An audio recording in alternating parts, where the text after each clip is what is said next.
I, Malak the Maleficent, have seen fit to sponsor this pitiful podcast myself. As you know, Malak the Maleficent, who is me, is the most powerful, excellent, and handsome wizard in all the land. He is guaranteed to be 100% better than that Victor von Wolfhausen Smythe, and not at all genocidal. Malak the Maleficent, for a better tomorrow. Briefly. All the tabletop role-playing news, we aim to amuse and we aim to enthuse. And Morrus's unofficial tabletop RPG Hello, and welcome to Morrus's unofficial tabletop RPG talk. I, as always, am Russ, aka Morrus, or Morrus, aka Russ, and with me is... Peter Coffey from the Southampton Guild of Roleplayers. Russ, as ever, it is absolutely fantastic to be here. And you brought a guest. I did. I brought a friend. Not just any friend, an Emmy award-winning friend. I don't think anyone believes this, because everybody knows you famously have no friends. Ooh, it's harsh but fair. With us today is Emmy Allen, who has created many things under Super K Cave Girl, including the Stygian Library, which you won the award for. I've been told I've been pronouncing it wrong for years, so it's not Stygian. I've been saying Stygian, it's not. Oh, okay, yeah. Well, we're big fans of pronouncing things properly in this case, it's the name of a specific location, so you can pronounce it however you want, because you invented the location. No, but it's also... It's a word that exists. I know that. It's also an adjective for us. Come on. But also... Yeah, on top of that, the Gardens of Yin, which is... Oh, yes. The library, but outdoors. Sort of very Alice in Wonderland style. Yeah, like weird, surreal, whimsical, that kind of thing. If you need a glass butterfly to come and suck your blood, then you've got us covered. And then Wolfpacks and Winter Snow, which is Paleolithic D&D. So you have Neanderthals fighting Shoggoths and stuff. Yes. That's what you want when facing Shoggoth, a sharp stick. Yes. A good attitude. Yeah, we can do this. I mean, it's one of those games where running away is your most important skill. He who runs and runs away lives to run another day. And then, like, there's a bunch of other stuff, but it's all much the same theme. It's weird fantasy, basically. Weird fantasy, leaning into that whole appendix then of second edition Dungeons and Dragons, which has spun off into the old school Renaissance, the OSR movement. Yeah. Okay, well, we're going to dive into that in great detail in a bit. Yes. Shall we do some news? We could do some news. All right, then, let's do some news. Yes, Okay, so the first thing in the news this week is the Diana Jones Awards. Ooh, exciting. Do you remember who won last year? No. It was the concept of actual play, if you recall. How could I forget the concept of actual play beat out Chris Spivey and Harlem Nights to actually win? That was the result, as I recall, you were delighted with. Yeah. Concept beats an actual book. Oh, absolutely. That was the whole point of the award system. We should give awards to ideas rather than people who've actually put the effort in. Strong choice. Anyway. Yeah. So the Diana Jones Awards have announced their nominees this year. Ooh. So the Diana Jones, obviously, that's an anonymous group of industry professionals. Yes. Who vote on one single product, or in this case, idea. Yes. and that person or product or company or concept gets presented with an award at Gen Con, a secret industry meeting. And Diana Jones, that's a pyramid-shaped trophy with the last part of the old Indiana Jones RPG encased in it. Because all the rest of them were pulped. Yeah. Or burnt. Or otherwise... That's the name Diana Jones. Yeah, or used as kitty litter because they really didn't like that game. Who knows why? I have it upstairs. Oh, well, do you like that game? So it wasn't the last one because I've got it. Huzzah! Quick, come around his house and burn it. We can make our own fake Diana Jones award. Prestigious. Anyway, the four nominees are... Yes. Dungeons and Dragons, Art and Arcana. You know that great big... Yeah, the big coffee table book of Dungeons and Dragons art. Yeah. Yeah, I love that book, and that's the one I would choose. Yeah. Then we got Holding On, The Troubled Life of Billy Care, which is a board game. I'm not familiar with it. Perfect for the RPG section. Crack on. The Mind, a card game by Wolfgang Warsch. Wash. It's a fun name to say, anyway. Yeah. And Star-Crossed, an RPG by Alex Roberts. Yep. Who's that by? Alex Roberts. Okay. That's why I just said Alex Roberts. Bully Pulpit Games, I say. Yeah. Which strikes names? Who does Bully Pulpit Games? Alex Roberts? I don't know. Okay, fine. Thanks, Russ. I don't know any of them. Yes. But I do feel like the one that's a role-playing game should probably be... Well, the Diana Jones is about tabletop games Okay. rather than just role-playing games. Okay. It covers pretty much the whole spectrum. Right. Okay, and which tabletop... But tabletop games, did you say?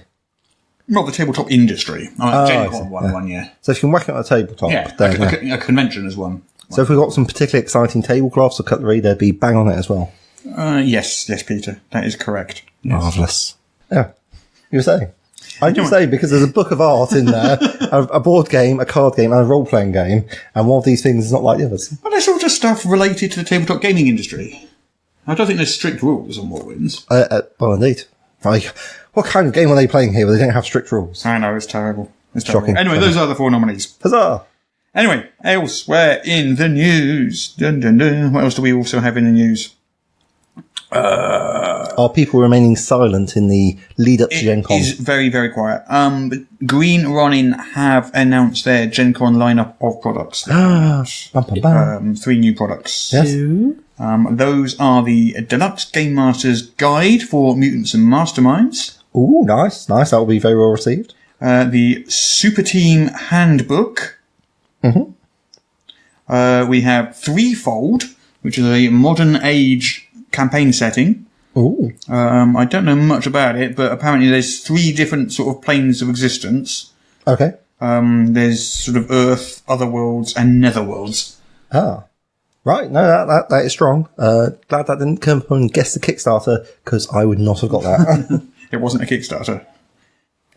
Mm-hmm. And finally, we have the Campaign Builder's Guide for Fantasy Age. Yes, using the age system, which we looked at last week. We did. With The Expanse. We did. Exciting times. Okay, what else do we have in the news? We have got the cover art for the One Ring 2nd edition, perfect podcast material, because we're all about to look at a picture. Yay! So, listeners, just imagine you're also looking at this picture. It's a very nice picture. It is gorgeous. It is a really nice cover. Oh, okay, yeah, we've got... That's definitely Gandalf has inspired by Ian McKellen in bottom right-hand corner, talking to, looks like a ginger lady? A dwarf. Yeah. Most definitely a dwarf. There's like a hobbit wielding his short sword two-handed, as you do. It looks like we've got, I guess it must be Aragorn, probably Boromir and Legolas saying... I don't think it is the Fellowship, actually. I think maybe Gandalf is, but I think everyone else is just... Yeah, sort of a discount fellowship. It's the unsuccessful Fellowship of the Ring. Pointed this way a bit? Yeah. And they're basically like stood on the bridge saying, oh, no orcs. And the orcs are like trying to rush it. Like like a bunch of orcs, really. So, what I like about this is it's like the visual design is going off a lot of the much older art you got in a lot of the illustrations rather than on the films, which I think is quite... Like, if you've got the illustrated Lord of the Rings and stuff, the art in those is absolutely beautiful, and it looks like they're taking a lot of their cues from that, which... Yeah. Which I like. I don't quite know how Cubicle 7's license works, but I assume it's the books rather than the films they've got the license from, so they don't... They can't really do depictions of the actors in the films. I don't think. I'm not sure. Oh, absolutely. I'm talking about Ian McKellen. It's like Gandalf's grey. You've got a man with a huge white beard in grey robes with a pointy wizard's hat, holding a staff that glows at the end. To be fair, that's hard to copyright, that sort of image. Yeah. So anyway, so that's that. Mm-hmm. What else do we have? I mean, like I said, there is not much. Oh, Tyranny of Dragons. Oh, yes, yeah. They are republishing it. Oh, okay. So that was the first D&D 5th edition big story arc. Yes. And it was 2 adventures. Yes, Horde of the Dragon Queen and Rise of Tiamat. Which were famously quite tough. Yeah, just a bit. Yeah. Been playing through it with a party at the odd weekend. We just got into Rise of Tiamat, but Horde of the Dragon Queen was so nails. It was like, even taking like a group of very experienced players who've all, like 80% of the players have run D&D, and the other one has played like a fair bit. And it was like still very, very tough game. Yeah. So they've got a brand new cover. So it's combining the two adventures into one hardback. Brand new cover. You have a look at that one there. Oh, yeah. Oop. Have you seen the special edition cover of D&D, Emmy? Because to me, I have. Because that looks exactly like the style it's the same. It's the same art. It's classy. Yes, yeah. Right, I like that. So this is also edited and incorporates feedback. It says to smooth out the curve for new players, which I read as to make it easier. Very much so. I mean, like, you could definitely make it harder somehow, but I can imagine if you've never played D&D before and this is your first game, you'd hit that window like a pigeon. Bonk. Yeah. I mean, it can get lethal later on, but you don't want to start out by killing everyone. It's a bit easy to It's frowned upon, yeah. Yeah. They're not invested yet. You can't really savour the full saltiness of their tears. I'll just see if there's anything else in the news. Okay, let's have a look what else we've got. I suppose there's like one minor, trivially insignificant thing that has happened. What's that then? Well, there's some sort of Kickstarters finished. My Kickstarter, in fact. Oh, is that whose Kickstarter it was? Yeah. Oh, yeah. Super happy with that. So it ended on Friday, £94,500. Woo! Which is rather tasty. That's not quite $100,000. No, it's about $118,000. Oh, it's more than Yes. $100,000. Around about the 120k mark. Nice. Yeah. Which is obviously cheering. You don't get all of that because 10% of it you lose to Kickstarter fees and dropped pledges. Yeah. And then, of course, you've got the cost of producing the product as well. Has a gross. It's jolly good to have it. Nice. We have an Alpha Quadrant source back. A source back? Ooh, are these new? A source back. No, a source book for Star Trek Adventures. It's coming out on July the 25th, which is next week? Yes. I'm thinking next week. It's Thursday. Okay. So this source book will be available on July the 25th. Everything you need to run and play games in the Alpha Quadrant. Exciting. Friendly locations, the Badlands, demilitarized zones, all this sort of stuff. Oh. It's got 11 player species, a bunch of alien starships, lots of information about the Alpha Quadrant. Basically, everything you need to know. And lots of pictures from the inside of it. They're still using their white text on a black background motif, I see, which is... Yep. Tough on publishers everywhere. Haha. Right, what else have we got in the news? Ooh, I published a game. You have published a game? Yeah. Well, you published many games for us. That's like pretty much your job. But last week I published a game. Oh, okay, a new game. Now we're talking. So I quickly wrote and published this one. As it was just a side project I was messing around with. Yes. And then I decided, what the hell? Why don't I just write it up and shove it up on Drive Through RPG? Yeah. And Simply 6 is like a D6 based, really fast, really simple universal system, which with character sheets. Originally, I wanted the character sheets to be the size of a credit card. Yep. As you can see here, they're a bit bigger than that. They're not a lot bigger than that. Well, when I made them the size of a credit card, you couldn't. You can actually write your character's name on it. So. Yeah. Well, let me just. I'll just get a credit card out for comparison size. Yeah, so it's about 2 credit cards. Yeah. So, it's not quite what we were going for. And what I'm going to do is there's a A4 sheet of paper which has got 3 of the little fellas on. Bink. And I'll whack up a post on the Facebook group for people to go and have a look at. Okay, then. Yeah, exciting times. Yeah, well, you can grab that over at Drive Through RPG if you're interested. It's only about 20 pages long, and half of that is monster stats. So, yeah. And each monster is basically about the size of a credit card as well. So, everything's really... Oh, are they all very small? Yeah. All the monsters are tiny monsters, yeah. Oh, yeah. Nice. It makes them easier to defeat. All you need is a pair of very large boots. It's a hack. Yeah. No, and what's that? That's Simply 6 over at Drive Through RPG. Yes, indeed. Yeah. Any more news? Eisenhorn's getting a TV show. Oh, yes. Bum, bum, bum. Yeah, I did see that. I'd forgotten about that. That is interesting. That's great news. I'm not super familiar with Warhammer-y stuff in general. So do you want to explain what that is? Eisenhorn is in my view, the one good book they've published. Yeah. It's a... bit harsh. I mean, most of them are about big manly men shooting each other. This is 40k, isn't it? Yeah, it's 40k. Yeah. Well, you've got the Eisenhorn trilogy, and then you've also got Ravener as well. It's more Eisenhorn. It is. Okay. It's the same characters carrying on. Oh, okay. Yes. I see where you're coming from, but it's just it doesn't have Eisenhorn in. But okay, I'm with you. Dan Abnett is someone who's made 40k fiction readable, which is a strong move. It's very espionage, investigative, that style of fiction, and it's really good. Like, it's even if you're not a 40k fan, I would say read Eisenhorn. It's actual literature that you could read. Leans into like sort of Len Dayton-esque Cold War spy tropes a little bit as well. Yeah. Like, you can't really trust anyone. And there's a lot of undercover sneaking around. And then there's a lot of very, like, almost classical tragedy, where the original Eisenhorn trilogy is very much watching how everything goes horribly wrong because of this guy's hubris. Yeah. And, like, genuinely, it's absolutely brilliant. It's got a really strong, like, tone to it. It really brings out a lot of the interesting bits of the universe. And I'm really hoping they don't mess it up. Do you know anything about the TV series yet? Any cast, any details? We know the production team on it, so we know people which are going to be doing things like more things like the set design and the effects and so on. We know who's working on that, but we don't have a cast yet. I did know who they'd actually hired to do this, and I forgot. Yeah. But no, I can't remember who it is, but they're people which have done interesting... You're feeling confident.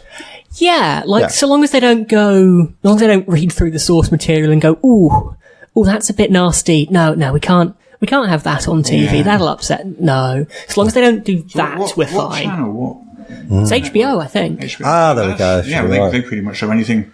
Well, they're probably going to put more boobs in than in the original, I would say. Than necessary, than in the original. It's one of those things. Like at least they calmed down on that with Game of Thrones. Eventually, yes. After the first sort of 3 seasons or so, they calmed down a bit on that. Like, the original Eisenhorn trilogy, there's this kind of going on in the background, very understated love story that's, it's forbidden romance, it's absolutely beautiful, and I really hope they don't be HBO at it and turn it into more gratuitousness, because it's very understated, but anyway. Well, it's telling a love story in a dystopia. It's going to be interesting, and certainly if they're paying attention to set design and really capture that really strong visual aesthetic. Well, I suspect that might end up being my introduction to 40k then, because I literally know almost nothing about it. All right then. A lot of it's really bad, and then there's the occasional really interesting bits. Yeah, that's fair. Well, hopefully this is one of the latter. It's got very strong source material. If you're going to convert something into a TV show, this is a very good start. Fair enough. Do you want to have a very quick look at this Essentials Kit here? Oh, yes, it's D&D Essentials. Our good friend Shane Stacks. Thanks, Shane. From the US, because it's not available in the UK until October, I think? October, which is what, 4 years away, at least. Yeah, I reckon, the next half of the next millennium. Yeah. Anyway, so we've opened it up. It's got a little box for keeping treasure cards in. Just so people know, the Essentials Kit is the new starter, accompaniment to the starter set from Wizards of the Coast for D&D. Yeah. It's a bigger, more sort of luxurious product than the original starter set. Yeah. It's got for 2 to 6 players because it's got a cut down version of the psychic rules in, and it's recognisable because there's a big sort of, ancient iceworm facing off against a very ambitious sorcerer, probably or wizard or something, going with the magic missiles, and there's a halfling stood next to them saying, no, you idiot, don't attract its attention. But alas, it was too late. I think it is too late. It is too late. The dragon has clearly seen. The dragon has made them. Things go horribly wrong. So what have we got in the box then? Let's have a look. Oh, as mentioned, got little box. You've also got a GM screen. It's quite a flimsy GM screen. Yeah. I suppose they're going to have to cut corners somewhere to keep the price down to a reasonable amount. £4. Yeah, it does have in the Pathfinder style, I want to say, there's essentially a little narrative going on from left to right of a party going along with a very grumpy dwarf pulling a cart laden with unnecessary halfling. We've got also an elf bard here. They are playing an instrument. Is that a lute? What sort of instrument is that? I'm going to say lute. Lute? I like lute in I'm D&D. not up on my medieval instruments, unfortunately. No. It might be some sort. It might be a mandolin, for all I know. I think it's mandolin. Mandolin? I think so. Nice. Yeah. I'm going to go with a drum. It's a drum. It's definitely not a drum. Anyway. It's a piano. It's a grand piano. And there's the wizard from the front cover. They've got like a little book floating along that's being held by presumably some sort of mage hand, and they have like a little familiar cat walking alongside them. And then we move closer to the right-hand edge of the GM screen, and the terrain gets colder and more desolate. Yeah. And at the far right-hand corner, we have a white dragon. Yeah, filling its oats, going rah. There's some orcs looking like they were going to ambush the adventurers, and then one of them said, "Oh, you guys, there's a dragon right behind us, run!" I think they're on the same side as the dragon. I don't know, are they? I think that would be the intention, but it's just like this orc here with his hand is like... They all look surprised to see the dragon, so maybe... Surprise dragon is rarely a good thing. Surprise dragons are the worst type of dragon. Pretty much, it's like... You want a build-up.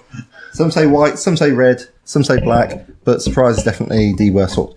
I do quite like the back page. They've got some useful things outside of the DM screen. Yes, that's right. Things you can do on your turn. They've got lots of conditions. Conditions are important. Tracking DCs, travel pace cover.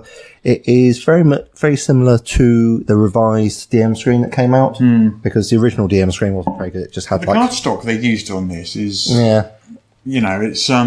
it's basically about similar to that of a playing card. Would you say? Very, very thin. It makes it feel quite flimsy in the hand. It's more resilient than a magazine. It's like a sort of photograph style sort of thing. I wouldn't even say it's like as resilient as a playing card, but it's what, I mean, how much were we saying this book cost? It was in the mid $20, $25 or something like that, I think. I'm not sure. Yeah. So what else have we got? We got a big old map. Well, it's not that big, but it's big-ish, of Fandalin. Okay, you could use this quite happily. It goes alongside the Lost Mines of Phandelver. Yeah, no, okay. So it's the same area. So Lost Mines of Phandelver is, fairly classic adventure. It's a decent one, yeah. Yeah. It's a good one. It's pretty. Yeah, it seems to have got everything in. Two-sided. So one side is Fandalin, and then the other side we have the Sword Coast. Oh, now we're talking. Okay, so you got Fandalin towards the south. Coneybury, Neverwinter, Mount Hottenal. Yeah, it's not a super detailed map, to be honest, but it's, It's got a bunch of hexes. Is there a scale on this one? One hex is 5 miles. Yeah. So that seems pretty standard. Right. Yeah. Okay, what else have we got in the box? Let's have a look. We fold up this map. Oh, yes, we have the much heralded initiative cards. Woo! Yeah. I mean, how would you describe this, Emmy? It's 9 cards, and each of the cards has a number on it. Basically, yeah. Yeah. They've got perforations. Yeah. And that's basically it, yes. They have entirely nicked that idea from Savage Worlds, but... I think it goes back way before that. You got initiative cards you could cut out in early Dragon magazines back in the 70s. Oh, yeah. It's a fairly basic idea, isn't it? Okay, they've also got conditions. Condition cards. That is actually really nice to have the condition cards, because conditions are often very underused in D&D. You've got some magic items as well. Some potion feelings. We've got quite a lot of magic item cards, actually. We've got several sheets worth. Yeah. 1, 2, 3, 4, and you're holding 5 sheets worth of magic items. Yeah, although 6 of these on this, it's 9 cards per sheet. They're all just a bit bigger than credit card sized, but I mean, one of them is 6 of these are potions of healing, or potion of greater healing.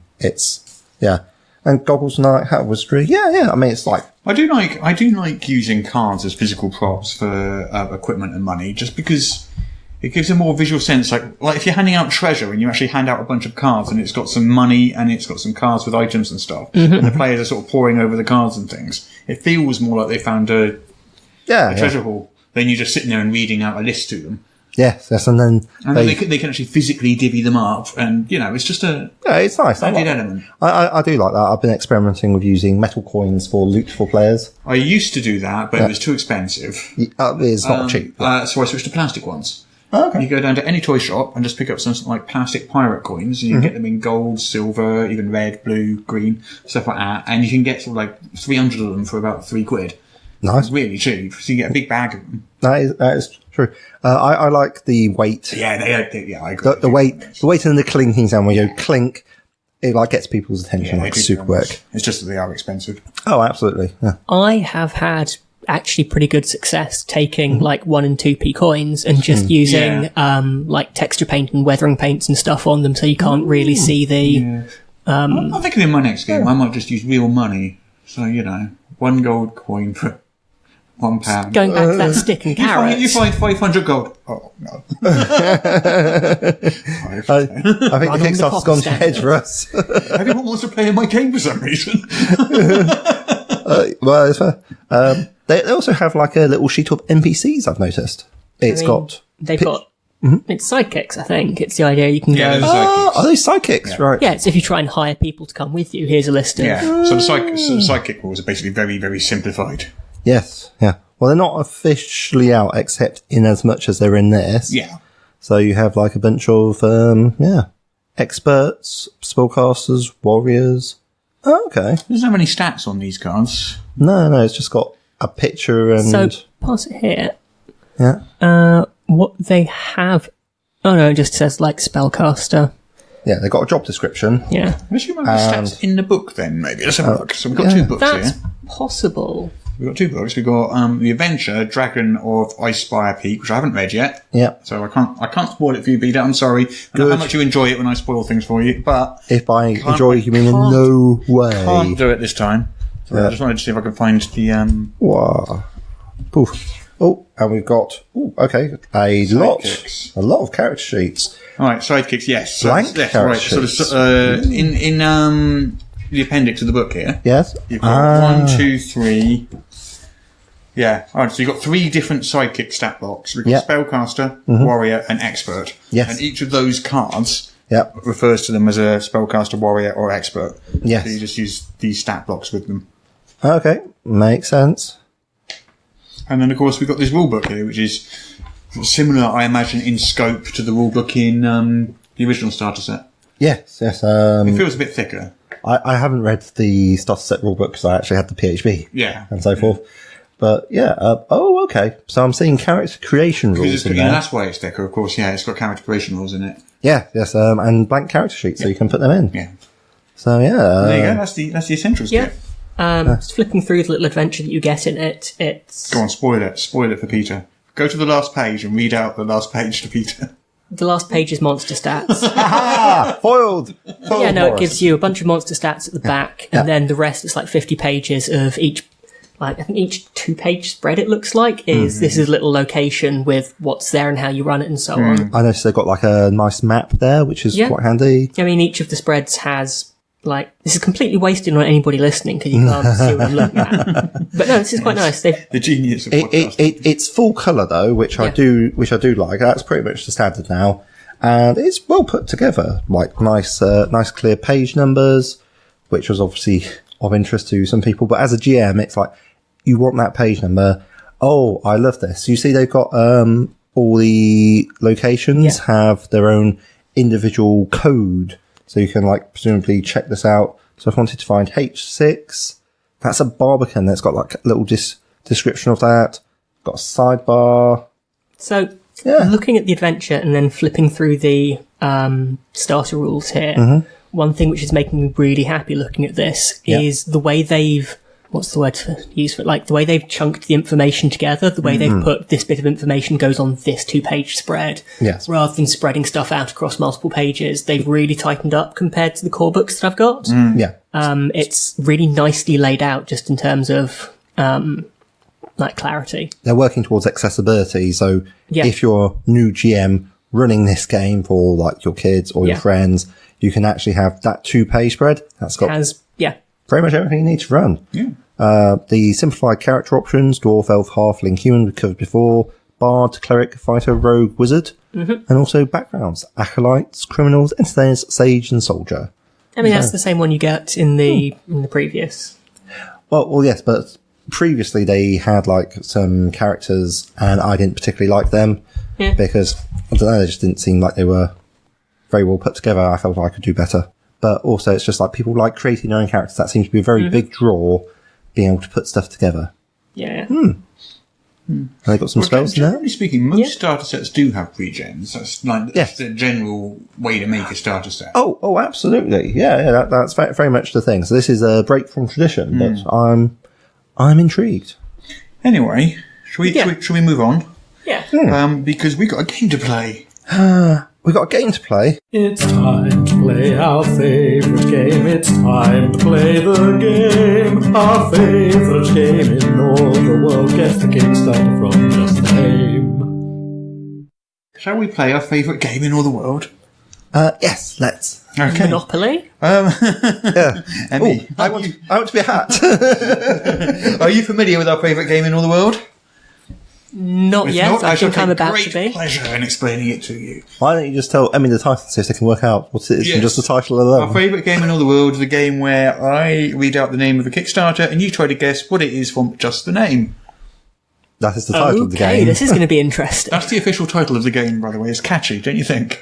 Snappy. I mean, you save so much on explanations when you can just... Put all the rules in the title. Yeah. It is very important for Kickstarters to have good titles, otherwise you just don't know what you're going to get. I mean, did you see the 200-page RPG contests they run every year?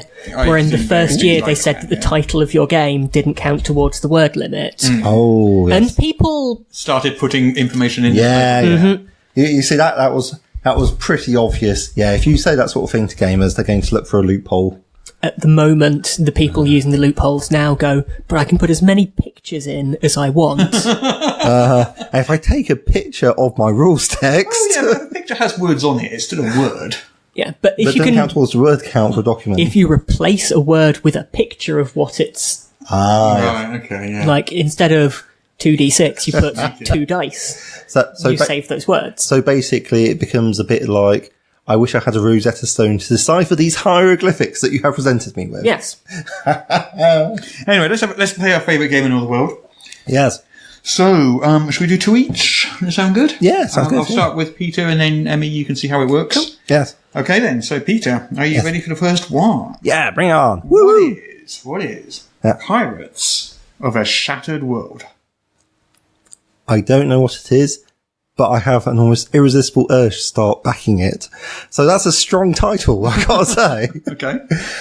Pirates of a Shattered World. I'm going to say it's space pirates. Space pirate fantasy. It's people who are fleeing from their homeworld that has been destroyed, potentially by some sort of artificial intelligence gone rogue, which has broken up the fat. Yeah, that's right. You like that, Amy. Yeah. And you're following them as they make their way, enjoying hijinks and other such things. Yeah. Well, That's what I go with. not bad. I mean, I'll give you 1 point for identifying that Pirates of a Shattered World has pirates in it. Woo! Correctly identified. Well done. Unfortunately, it's not space-based. It is post-apocalyptic. That is. Post-apocalyptic science, fantasy, swashbuckling adventure, is it? I will say, right, if an AI has destroyed your world, that is an apocalypse. And if the game is set after that, it is post-apocalyptic. But it's not in space, which is what you said. Oh, well, it's not properly destroyed then, is it? Yeah. I'm not sure I've got time for this half measures. Tell us more about Pirates of the Shattered World. So this is an original system. You get the core rule book. And let's have a look. So it takes place in the Fractured Sea, filled with monsters and wreckage from the second apocalypse. Oh. Multiple apocalypses. Apocalypse? I think it's Apocalypso. Apocalypse. Like a giant ice cream. Exactly, yeah. Explorers, swashbucklers, and science mages against a backdrop of gunpowder, sorcery, altered beasts, and haunted ruins beneath the waves. Nice. When's that Kickstarter end? On Friday, the 26th of July. Okay, so if you're listening to this, then you probably have like about a day or so to get it, unless you put off listening to this weekly news podcast. In which case, There you go. That's 1 point to Peter. Woo! Woohoo! Well Score a done. point. Yay! Well done. Okay then. Okay, Emmy, you ready? Yeah. Okay, your one is this. What is the Blood Queen's Defiance? Oh, you really pulled out the stops with getting us good names this week. I have Egg Embry for these. We do have to thank Egg Embry and their fantastic column, without which this game would not be possible. Yeah. Thanks, Egg. I don't know, so I'm going to guess. I reckon it's Call of Cthulhu. Mm-hmm. I reckon there's some kind of horrible Elizabeth Bathory cult business going on, and it's dealing with all of that. If it isn't, it should be, because that would be an amazing. But was she a blood queen? Or was she more of a blood lady? I mean, not initially, but potentially now. Maybe it all worked, and yeah. So there we go. What's that? Is that the answer? It is not, unfortunately. The answer. You're right in that it should be the answer, but it's not the answer. We like your answer better. So what this is a D&D 5th edition. Oh, okay. 3-adventure arc running from 1st to 4th level. Okay. It includes 3 adventures: the Raid on Oakvale, the Cursed Spire, and the Warrens of the Blood Queen. Okay. And it involves a sleepy village called Oakvale, which is attacked by the forces of the enigmatic Blood Queen. Not a village called Homlet. No. I am going to call it now vampires. Well, is she a vampire? I don't know. Does it say? Sounds like she should be, but I don't know. Yeah. Okay. That information is not here. Either that or like a really big tick with delusions of grandeur. Okay then, Peter. Yes. You're one. Yes. So it's 1-0 to you so far. Ah, that will soon change, I'm sure. That will soon change.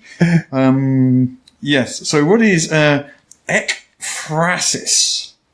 I am going to spell it for you because I don't know if I pronounced it correctly. E-K. Yeah. P-H-R-A-S-I-S. E-K-P-R-A-S-I-S.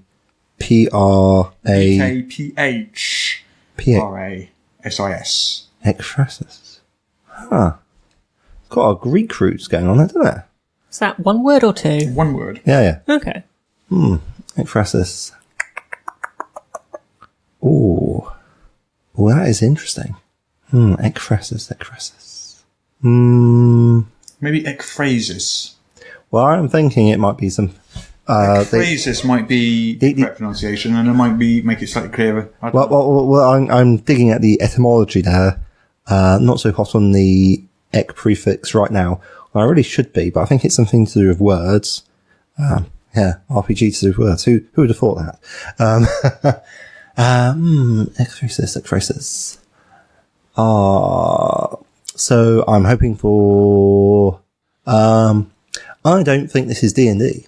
I don't even think this is Powered by the Apocalypse. I think this sounds like a new and original system and setting combined.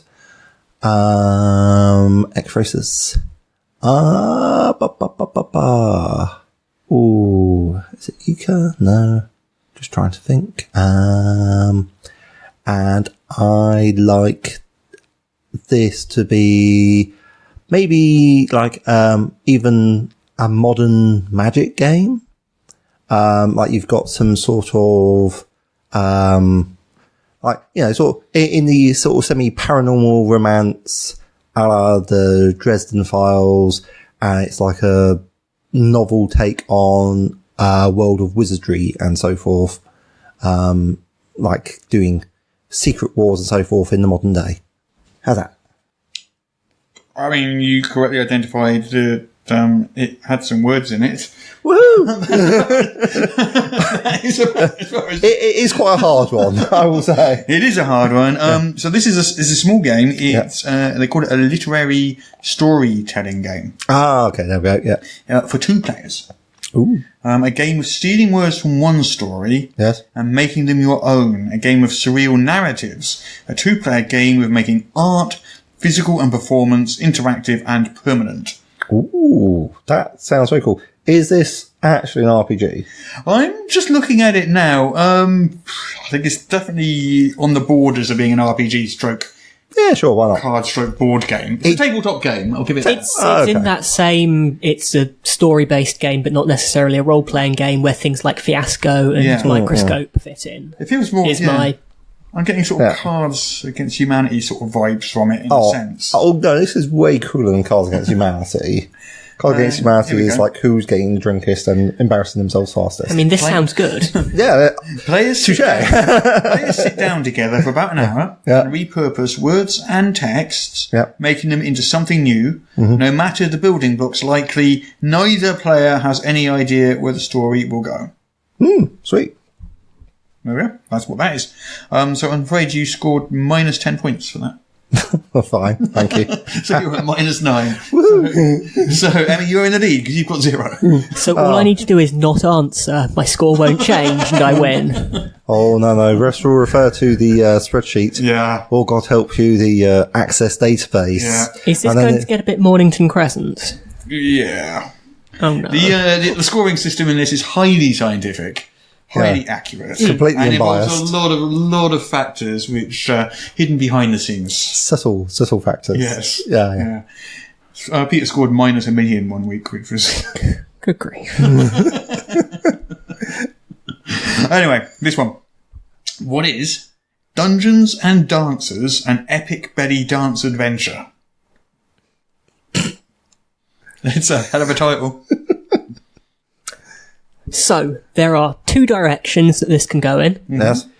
This is either going to be a really interesting kind of feminist exploration of very female-coded arts through the lens of D&D, and it's going to be quite focused on that, and it's going to be an interesting take on that kind of thing.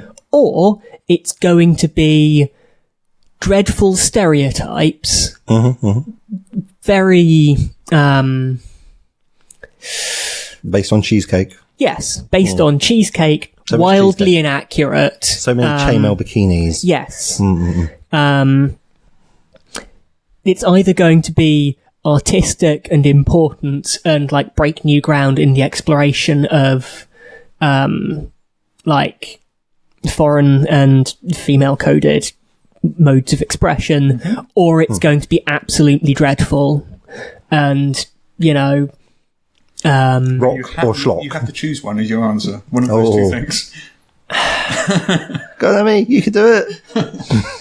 You can't have 2 answers, I'm afraid. I know, I've tried it so many You're times. going to roll a dice. You're going to randomly generate my answer. this one's a nice one, this one's the one that makes me sad. Okay, yes. Which one was that one? That was a nice one. Yeah, I think it's going to be a daring feminist exploration. Well, it's not really either of those things, unfortunately. Ah. I suppose it's closer to that, though, than the other.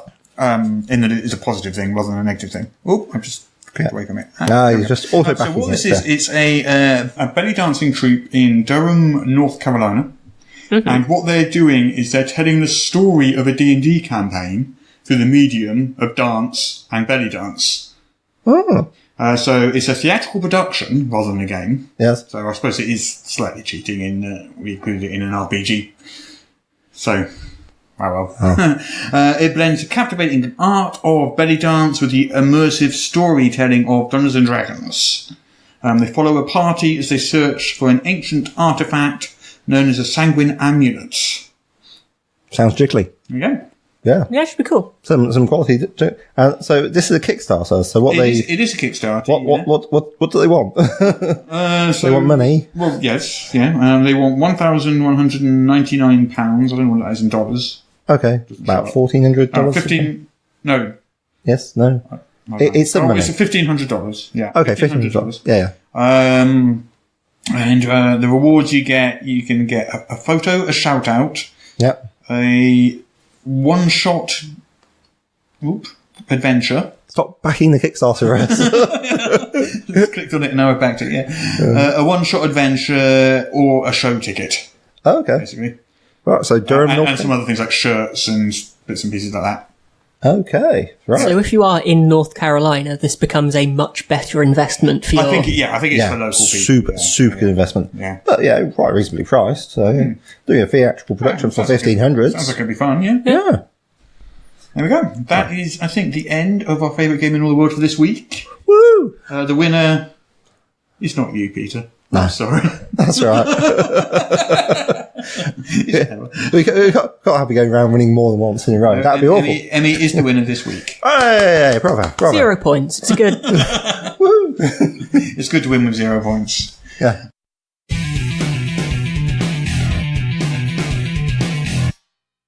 The setting of this campaign is the Wild West, America in the 1800s, a dusty frontier from the plains of Alberta to the dry lands of northern Mexico, from the Mississippi River over the Rockies to the sea. Your characters will be rough and ready cowpokes, gunslingers, drifters, and preachers. Oh, awesome! I've been waiting to try out this half-elf warlock concept. No. The Wild West features only humans as playable races. The differences will come from the different ways you approach gritty, down-to-earth challenges. Oh, right. Fair enough. How about a drow assassin? Maybe I need to enunciate more clearly. This setting has no non-human races. It's based in the real world in 18th century America. Oh, no, I see. Sorry, I got that. Alright, how about I go with a lizard folk fae walker? I feel like you're not listening to me. Humans only. So no pixie? No. Warforged. Troll. How about a sentient polar bear? No. What about a gibbling or a Tellarite? A dryad. Tellarites are from Star Trek, damn it. Romulan? Gorn? Ferengi. Feel like my head is about to explode. Wild West.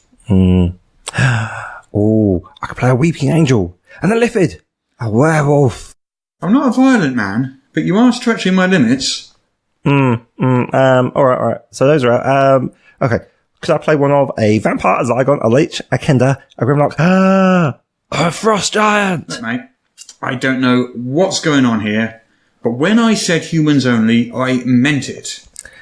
So no to Bullywug. Oh, but doppelgangers, Time Lords, they're humans, right?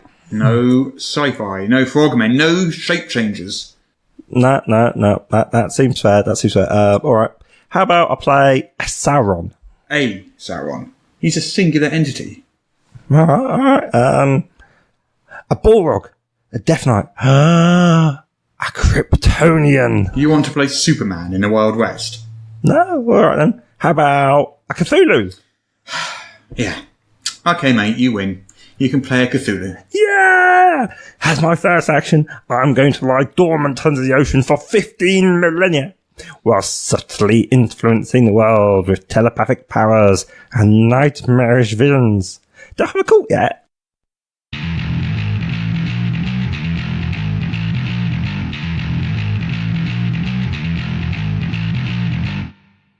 Okay, we have a question from one of our patrons, because as always, we ask our patrons on Patreon, which you can find at patreon.com/Morrus. That's MORRUS. Yeah, to ask our guests any questions they wish, and our guests very graciously deign to answer those questions.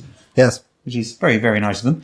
So, Emmy, we've got a question here for you. Who's it from, Russ? This is from Bernie Monsanto, one of our long-time listeners and long-time patron supporters. Hey, Bernie, thanks for your support. And he asks the following. I think an important question to ask should be the following. Pineapple on pizza, food of the gods, or unholy abomination the like of which, where the punishment for such blasphemy would be to burn in the eternal fires of hell? It's strongly worded and divisive. Marvellous. I can't think what Bernie's position on this is. I'm trying to... I think he should be clearer. Emmy. But Emmy, he wants to know what yours this is clearly not the most serious of foodie questions, but I worked as a chef, so I'm going to give a serious answer. I think it's a serious question to Bernie. So, realistically, authentic pizza is not a massive thing. It was invented in America in like the early 20th century, and it's you get a lot of regional variations on it. Yeah. And that's entirely a thing. Pineapple on pizza was a thing in California like 30 years after pizza was first invented, and it's no more not traditional than anything else, so we can discard the it's not traditional argument. Strong choice. Which then means, does the flavour profile of pineapple work well with, you know, the cheese and the tomato and whatever meat you're doing? Ham, I mean, you need to be careful with what you pair it with. You need to make sure it's not going with anything that's too sharp or too spicy. Yep. But in theory, it can work. If you get like not too much of it, and you make it work with the meat that you're doing with, like particularly smoked meat, which is why pineapple is generally done with ham. Yeah. It can work. It's not my favourite. No. It's not what I would normally go for, but I don't think it's dreadful. I think it's got a place in the pizza canon, as it were. And I think saying that, oh, well, it's fruit, you can't combine fruit with other food it's kind of... What? Yeah, is that the argument against it? Like, part of the argument is it's a fruit, you're not meant to put sweet things with. No, that's absolute rubbish. Most cuisines go, this is a sweet thing which we're putting in with our savoury dish. Yeah. Like, loads of Asian food goes, we are going to put, like, pineapple or banana or whatever as an ingredient in it. Yeah, and also you got Stilton and apple. Yeah. Instant classic. Brie and grape. Amazing. Yeah. So, you know... it's not a traditional pairing that you see...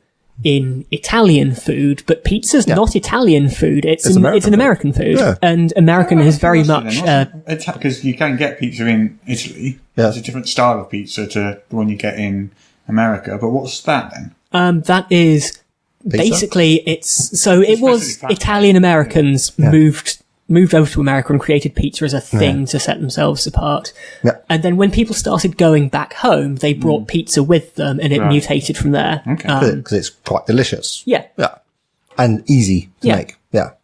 But no, like Italian pizza is not your authentic pizza. You want to be looking, I think it's Chicago is where the original recipe came from. Chicago and New York have a big fight over that. Every year they gather in a big car park and have a big fight with pizzas. Who has the best pizza? Yeah, but Chicago pizza is better, and if you disagree, you are wrong. Okay. You might think you prefer New York, but you're wrong about your preferences.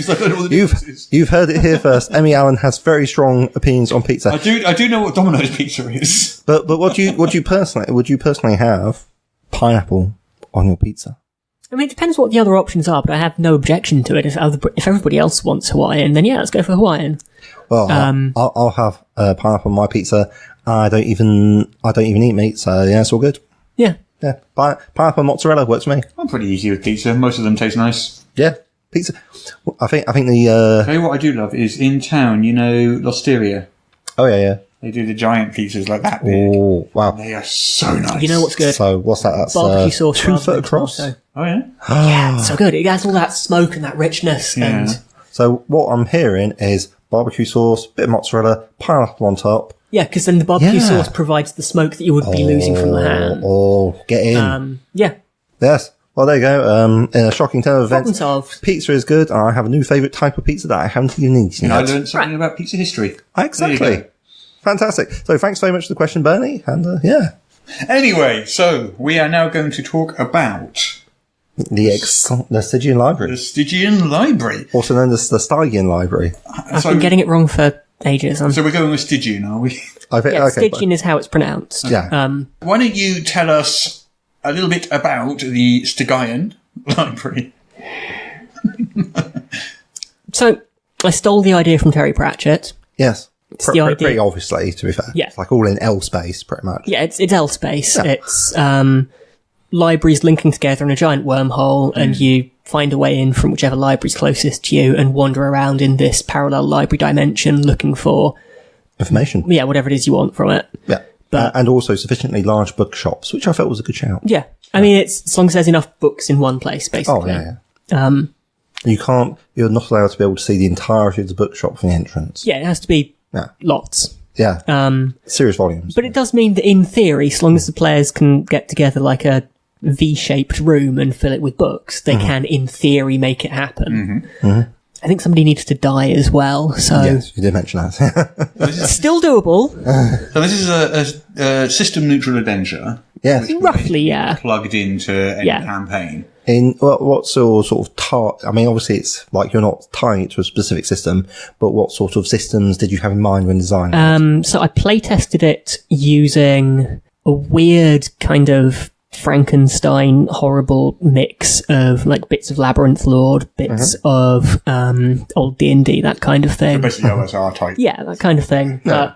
But I think actually if you look at the stat blocks in the book, there isn't a system that they perfectly match up to, apart from the horrible homebrew that I've been using. Yeah. But it's all fairly common sense. Like, it tends to list things as, well, its armour is like it's wearing plate armour rather than its armour is 18. So, and I mean, we've all played D&D. We all know what +3 to hit D8 damage means. So you can convert from... You can sub in an orc or a skeleton or anything quite easily from... Yeah, you can go, this is roughly what these stats look like. Yeah. So, because I know the other books that I've done like this is Yin, which is garden themed. Yes. And players have run like Changeling and Exalted using that and just swapped the stats out. So it's like the stats aren't central to it. Yeah.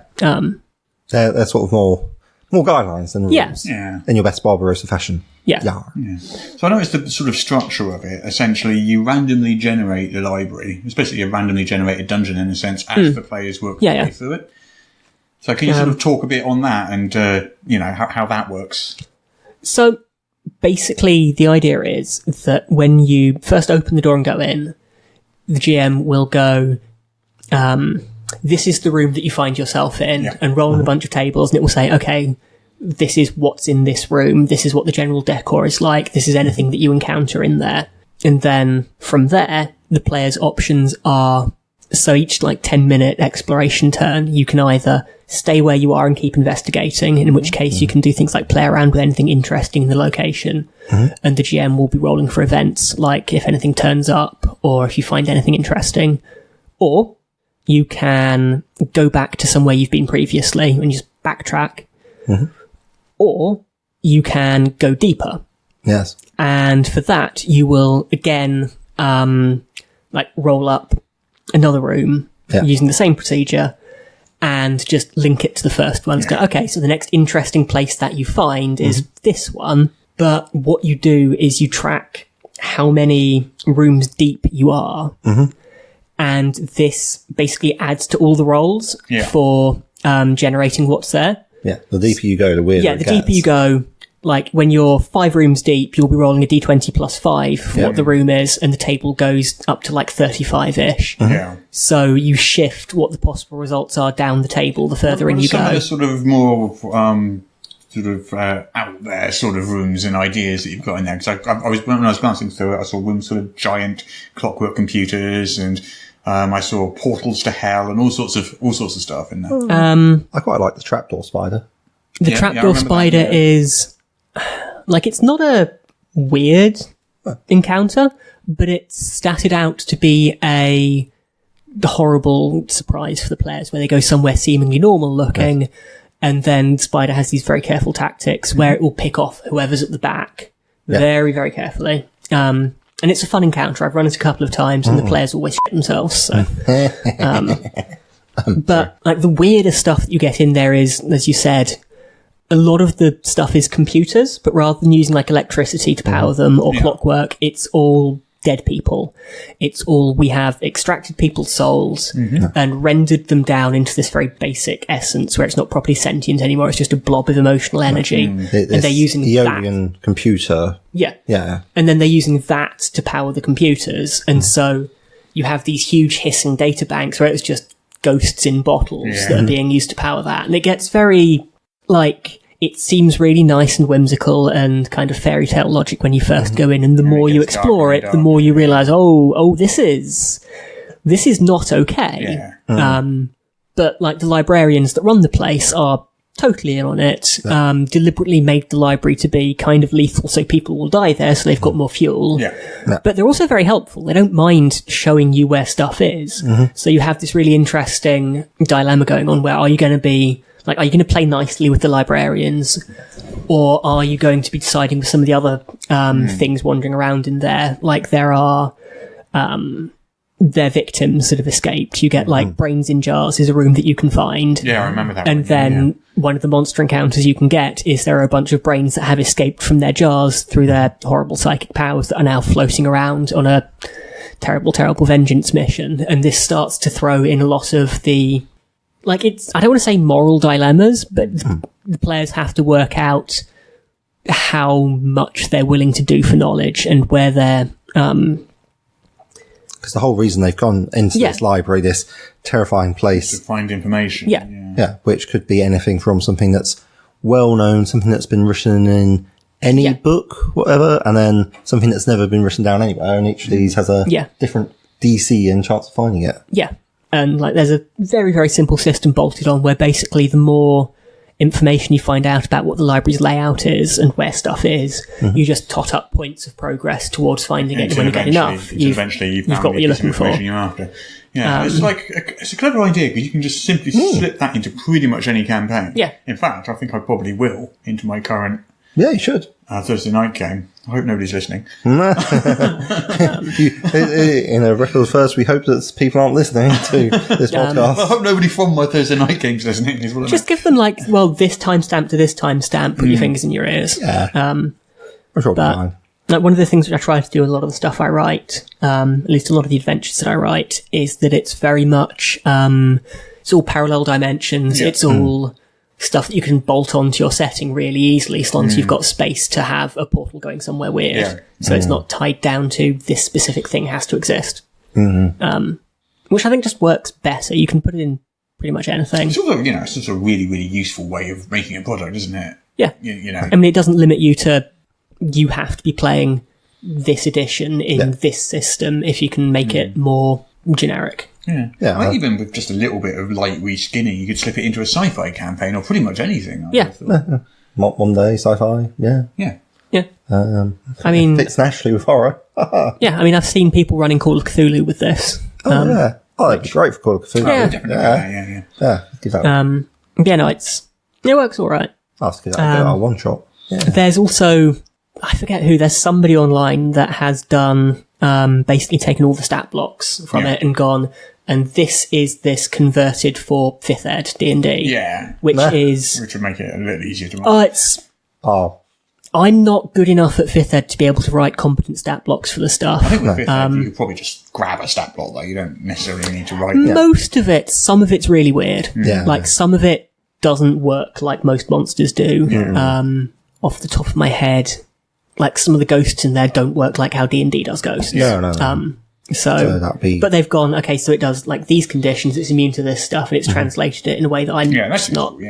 And that's all free. Like, if you feel like buying the book, then you can still get the conversion pack for 5th ed just floating around. So Google it's available on Drive-Thru, I take it. Yeah, and places like that. So you've got a Judge's Choice Spotlight Award for the Ennies this year.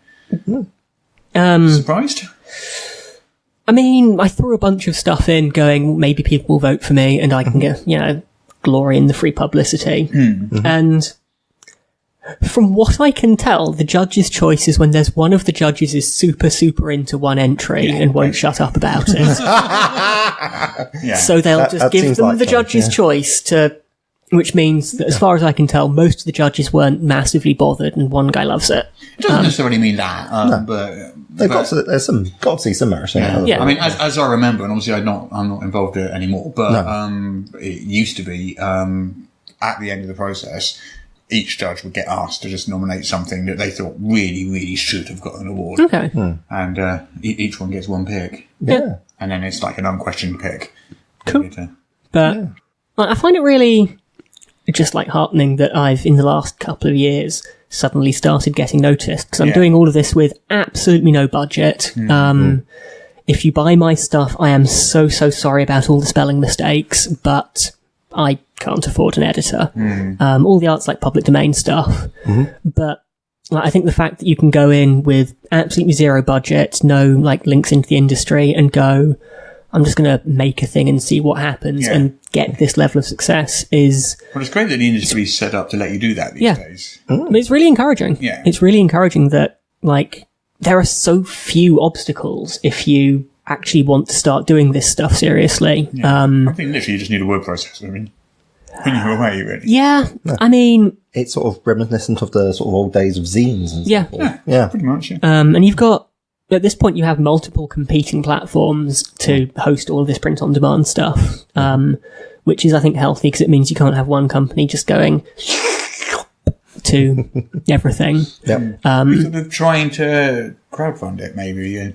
So, there is... the previous project I did, The Garden, is the same people that did... Do you know the Hot Springs Island book? Yeah. I'm working with that guy to do a really nice... I remember that in the ENnies. Was it last year? Yeah. Yeah. No, I do remember that. Yes. You get the Hot Springs Island book for the GM, and then you get the field guide to Hot Springs Islands, which is an IC. No, you found this book. Have a read that you can give your players. But it was absolutely beautiful. Lovely production values, lovely art, nicely leather bound, and we're doing a similar thing with Yin, where we found a pair of artists. I think there are a couple who have a mixture of this really nice sort of fine, detailed pen and ink line work. Then on top of that, like some very nice, expressive, more watercolory painting style stuff. But they've both got this lovely kind of delicate feel to it. And then we're looking maybe leather bound, gold embossed, really nice quality to that. And if people like that, then there are no concrete plans to do the library, but it seems like that's another thing that could happen. Yeah, absolutely. But I don't know. Like, at this point, I'm pretty much just sitting back and letting them get on with it, because I've done my bit. Given them the text, and they can just... I really enjoyed my read through the library. It was, I really like you'd say whimsy, but it's kind of whimsy with a, like the sort of like fey, dark fey sort of thing, where at first it looks pretty, and then you realise there's an undercurrent that's not quite so pleasant. It's got that proper fairy tale vibe, like your old school ones before they're all like bowdlerized and so forth. Very, very strong writing. Well deserved. So it's all completely randomly generated. Why would you make the choice to sort of have a randomly generated library as opposed to a pre-designed one? So there are two unrelated bits of reasoning here. The first is I find that in a lot of module design, you have two very competing things to get the guy running your stuff to properly understand it and be able to throw it at the players in a way they'll understand. Where if you leave them to invent everything on their own, then your ability to make stuff up on the spot is often very limited, and so you'll keep on going back to the same stock idea over and over again, and you won't have that diversity of content. But at the same time, if you're presenting somebody with, well, this is a very tightly statted out, everything goes here, this thing goes here, here's your block of read aloud text, because the GM didn't write that themselves, they aren't going to be processing that information in the same way, so they're not going to digest it the same way and internalize it, meaning that they don't have the same grip on it, which is a problem when you start to run stuff. You get so much more, let me look it up in the book, which... Because there is a right answer. So, the big thing which this does is you don't just get, I roll a d20 for what's in the room, you're rolling twice to get the basic contents and then the decor and details, which you have to combine, which forces the GM to look at the two options and do that much thinking to put them together, meaning it's now their idea for what's in the room, meaning they get that much more of a hold on it. It's kind of a read-write thing in the brain. Sort of thing. Yeah, exactly. It's very much about the way that you process that information. And, like, it's going to slow things down. Like, every time I've run it, it's, well, you've come to a new location, role play amongst yourselves for a couple of minutes, I'll get back to you. But it means that you have that sense of ownership of the GM, as the GM, which you wouldn't do just running it straight out of the book. And it also means the GM gets to kind of share in the sense of discovery at the same rate the players do. Like, if you're running a lot of the very old school games, then the real appeal in the game is in what's around that corner, what's behind that door, the learning what's there and how things fit together, and the exploration and the mystery solving and all of that. And by generating as you go along, the GM gets to get a sense of that discovery, which... and then the second reason is that I'm really bad at drawing maps, so if it's all randomly generated, I don't have to do that. But and also it gives it a certain amount of revisitability. That too, and it really fits in with the theme of it being Elspeth. Definitely lends to the nature of it. Absolutely, Which it's a shifting and bizarre place. It certainly works if you, like, every time you revisit, it's a different place. You'd think you'd have learnt better after the first time around. But So how long does the adventure generally take? I suppose it depends on how obscure the information you're looking for is. when I've run it, it varies wildly depending on whether you've gone... So I am running the library. Mm-hmm. Your characters have a reason to want to explore the library. Right. And then once they start to venture in, they will start to acquire hooks to want to go back in and NPCs they care about and so on. Because it's very much built on you roll some random details and the players will start to care about things and you pull threads together and you improvise. And so it will get people invested and you can just keep on going indefinitely with that. And also it's very possible for the players to get stuck. Like it's very possible for the route back to fall apart and vanish. And so now you have to find a new exit. And with that, it's never lasted more than about 8 weeks for me before we're starting to see the same stuff over and over. But it's also very easy to go, like, you have a way in, it's bolted onto the game that is already existing, and now you can, venture in for maybe half an hour this session or a couple of sessions as part of a much longer term campaign, which works. Like, I've got a couple of other very similar modules in the works, and the idea is that eventually you can go, well, you have a big list of different demi-planes you can go to, knock yourselves out. Like you've blundered out of the Stygian Library into the Gardens of Yin. Yeah. Unlucky. Yeah. Because, all of them have, if you go deep enough, doorways leading somewhere else, and that's left reasonably open-ended. All of them have an option, which is just a different plane of existence, so you can hop from one to the other. So it occurred to me when I was reading it also feels very extensible. Like you could easily write a sequel, which is basically just more tables for the same library, just extending the options. Yeah.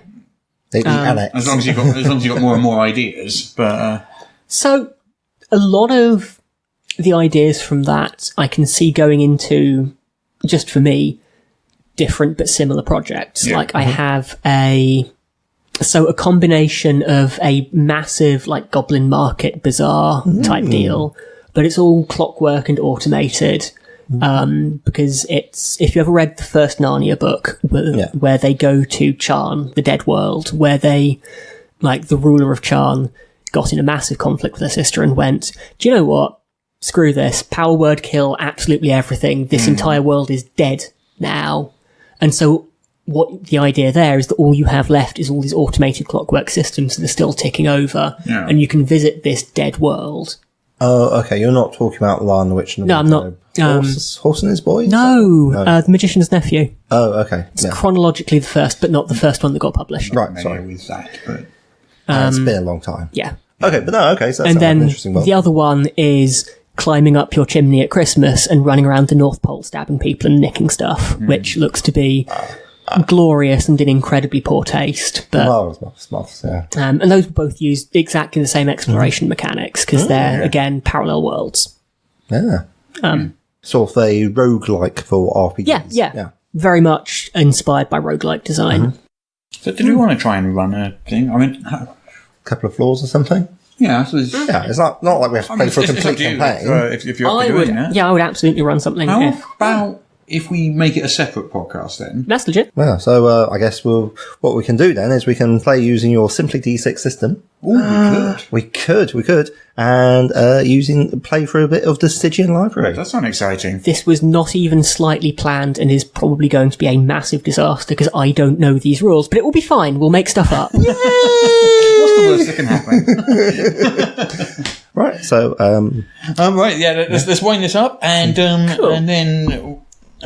we'll play some of the Stygian Library, and we'll put that out in a separate podcast. Yes, cool. Okay, so thank you everybody for listening. Yes, this has been awesome as ever. Thanks for putting up with me. No, you've been more than welcome, Emmy. Thank you so much. If they put up with me, they'll put up with you.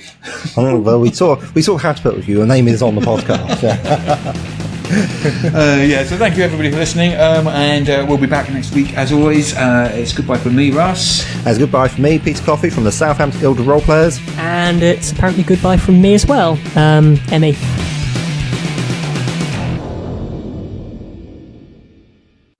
Apparently I now have to read this to you.